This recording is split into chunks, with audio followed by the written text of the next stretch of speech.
gente de YouTube, estamos aquí en un nuevo video para el canal. Esta vez estamos en cómo crear una fogata.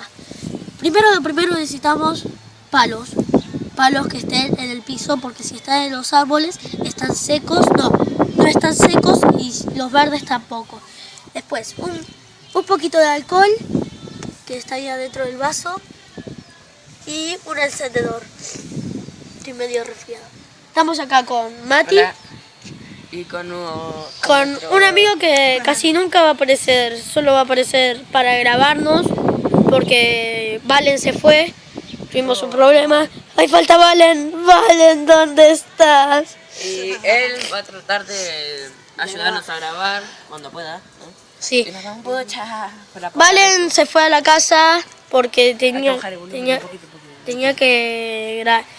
que los abuelos lo retaron y se fue a la casa. Bueno, vamos a la escena.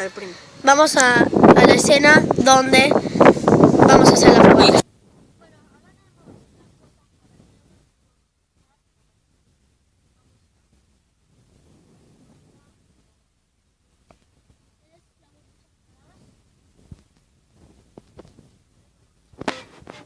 Encima que hoy corre mucho viento, ¿no, Bray? Echamos un poquito de esto.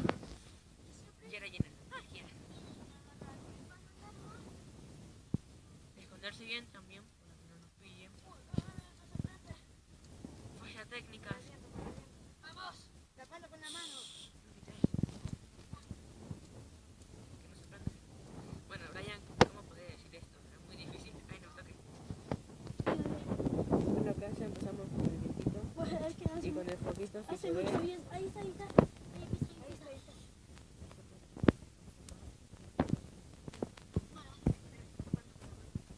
Bueno, ahora hay que apagarla un poco.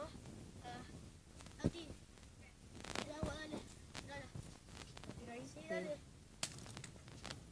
Allá. Y así se paga un fuego con estilo. Bueno. Podríamos decir así. Y si se me mueren un poquito así, lo que es que este celular es muy pequeño para mis manitos. Bueno, terminamos otro video para el canal. Cómo encender una fogata. Hola. Bueno, A ver, otro video. a ver si me puedo grabar.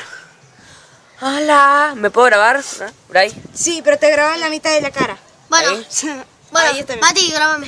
Bueno, hola. Quiero decir hola. Bueno, hasta otro video. Nos vemos en otro video. Capaz que el siguiente video va a ser con Valen. Capaz que va a ser con Valen o sin Valen, porque Valen capaz que viene a la noche o mañana. Y hoy, Pero a la noche vamos a hacer... Hoy podríamos hacer, Brian, decilo. Capaz que agarremos una caja, pongamos fosforitos adentro, un poco de alcohol, con un palo lo encendemos y va a ser una explosión. Y acá está el perro del canal, Scooby. Scooby-Doo. Bueno, igual todos tenemos perros acá. Hola, Scooby. Y bueno, espero que Y les haya capaz gustado. que el siguiente no, el otro, capaz que hagamos un video como en